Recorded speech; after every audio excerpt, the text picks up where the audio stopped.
Welcome back. In the first video of the module, we got started with Azure App Services. We saw what's the difference between how you deploy your conventional application onto your infrastructure and how you could leverage Azure App Services and its managed services wherein you don't care about the underlying infrastructure, virtual machines, scaling, backups, configuration.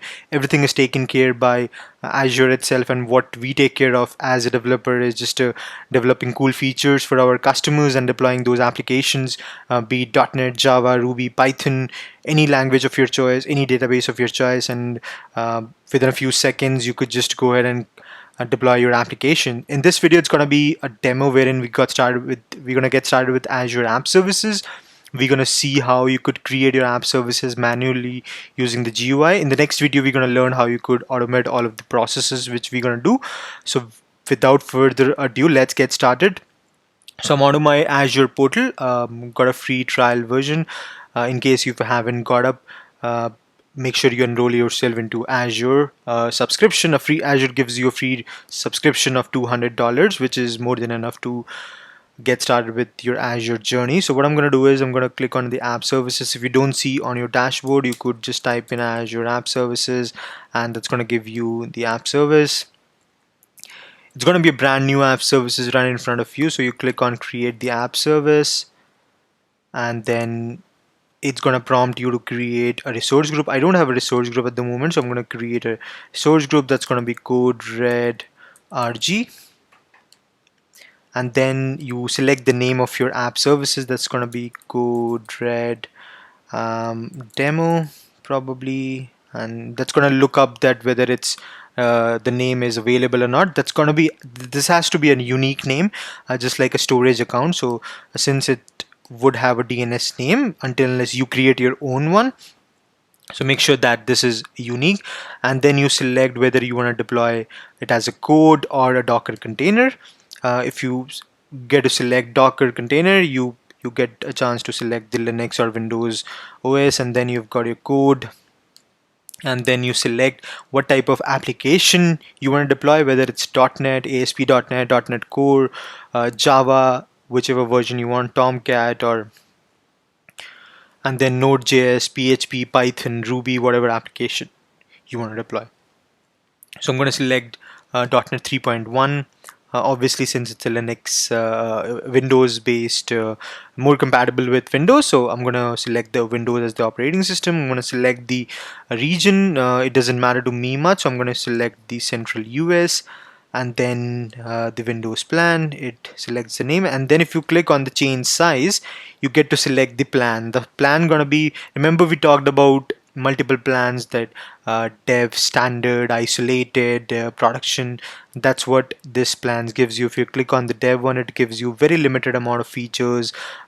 Start off with 1 GB of memory and then 60 minutes of compute time, which is pretty less, which is good probably if you're doing a POC or some testing kind of stuff, and goes up to 1.7 gig of memory.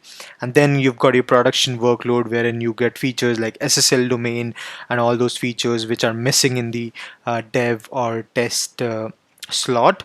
You get auto scaling, daily backups, traffic manager, storage of highly available and standard storage, and then you got your isolated, where none of the infrastructure which is given to you is not shared with anybody else, any other customer. So it's dedicated for you, and that's why it is called as isolated.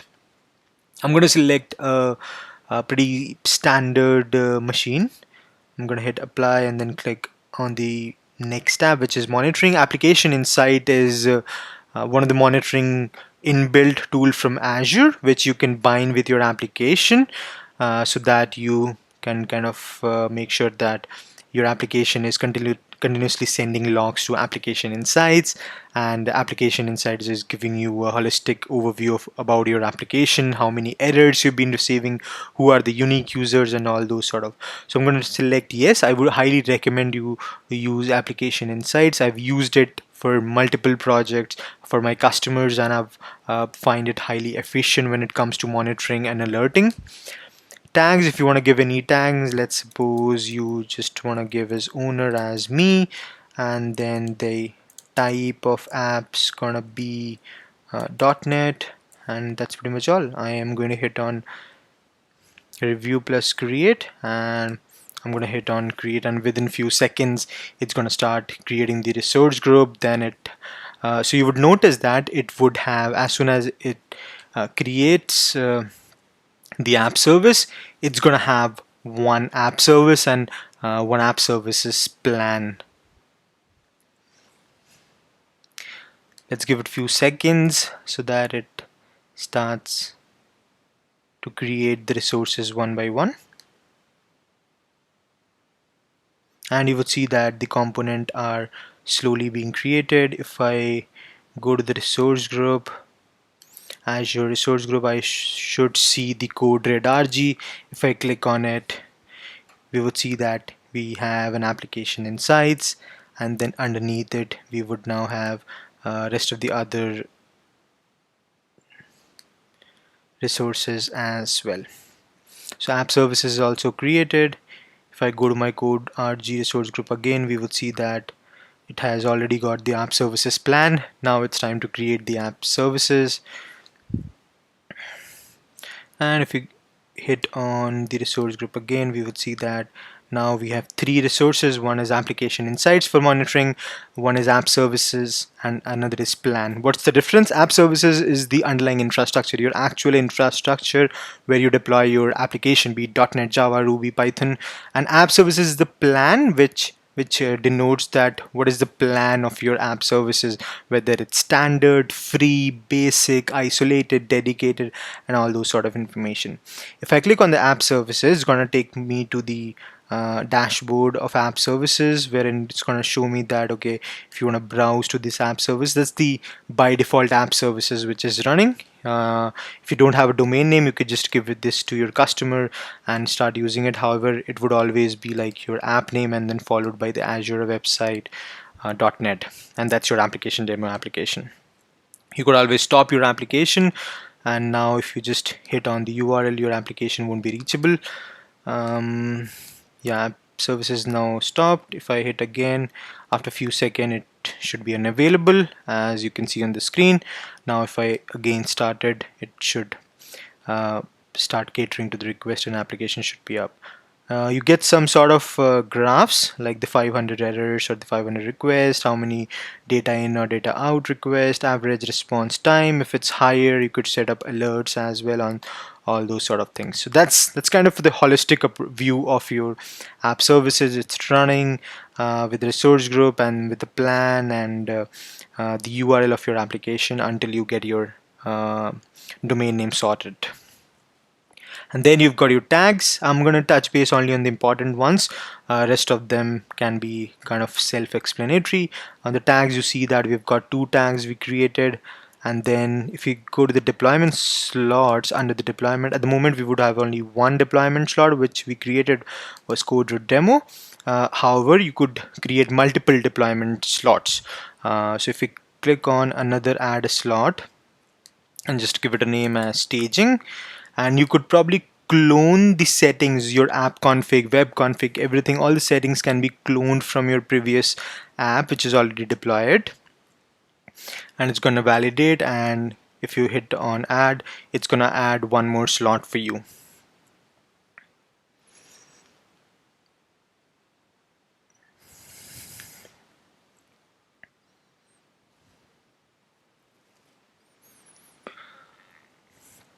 So what does these deployment slot means? Let's suppose you've got a single app services.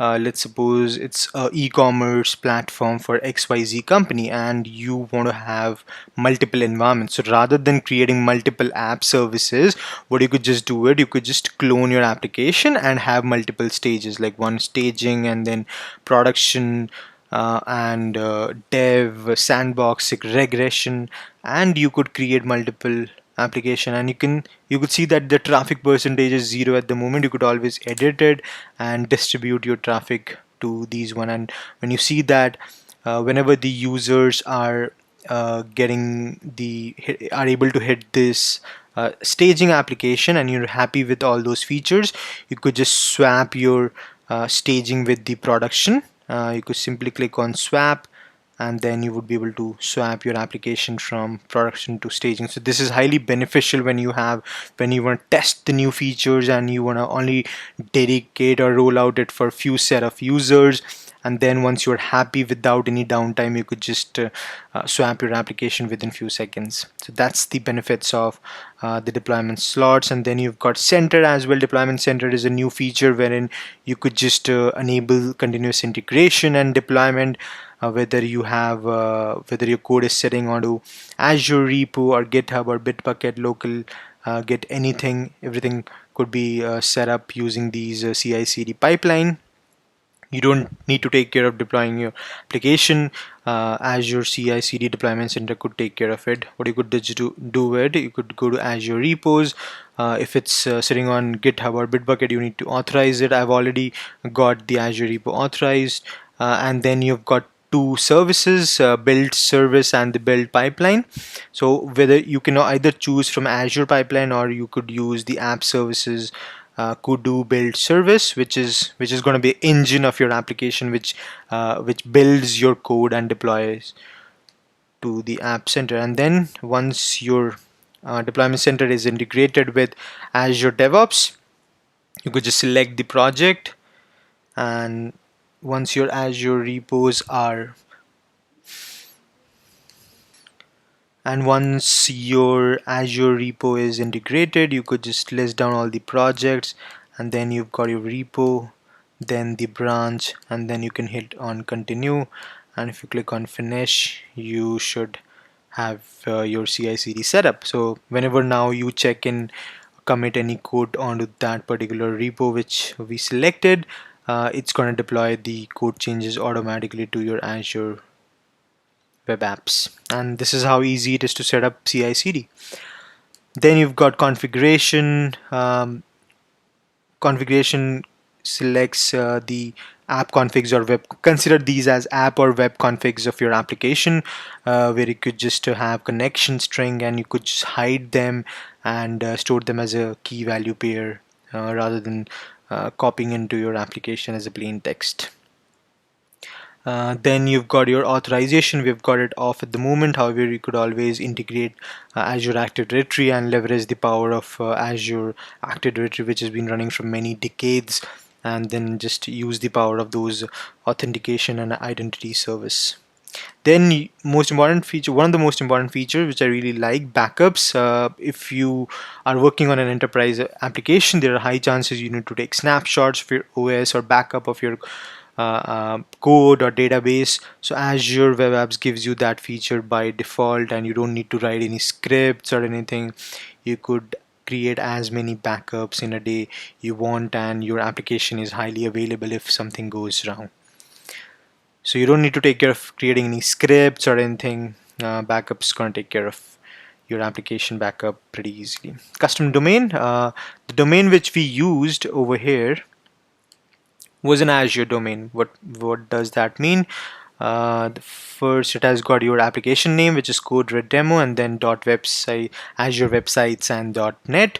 Instead of that, you want to create something as code.red.com or demo.com or whatever company name you have. You don't want Azure websites.net, obviously.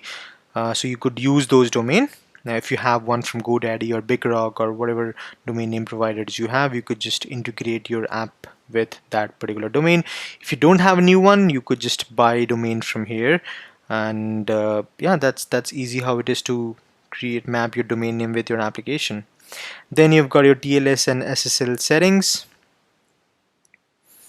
You've got your networking setup and app scale up, which means you can add more capacity to your infrastructure, or scale out, which means you could add just more number of machines to your web apps, and that's going to take care of all the scaling part basis on the capacity. So it's going to scale on certain metrics, and those metrics could be anything. Could be your CPU utilization, or could be your memory usage, or all those sort of rules. You could just add a rule over here, and basis on the average of those metrics, CPU data, TCP closeouts, or basis on these metrics, your application would scale out. And then you've got your web jobs, which obviously include shell, PowerShell. If you want to run certain jobs in the background or nightly or weekly, you can use the web jobs. And then you've got the app services plans and quotas. We talked about the plan that this is the one which tells you that this is the plan you're running. And then you've got your console. Console kind of gives you a CLI of your application.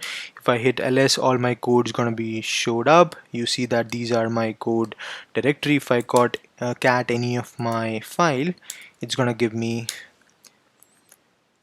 the content of my file, and this is how you could just troubleshoot or do an ls or directory, or do check logs or do whatever you want to do. That's the console. And then you've got your advanced tools as well, and underneath the monitoring you've got your alertings, metrics, application logs, and a lot of those cool features which we're going to touch base on a different topic. All right, that was about it. That's too much of features, I know, for the first demo, but I wanted to make sure that we everybody of us, so whosoever is watching the video, uh, gets aware about the features, and whenever we talk about certain features in the future upcoming videos, which we would, you guys can just relate with this introductory session and kind of connect the dots then and there. Alright, that's pretty much all. In the next video, we're going to get started with how you could create your app services using the automation. And yeah, that's about it. I hope this was informative. I'll see you in a while. Thank you.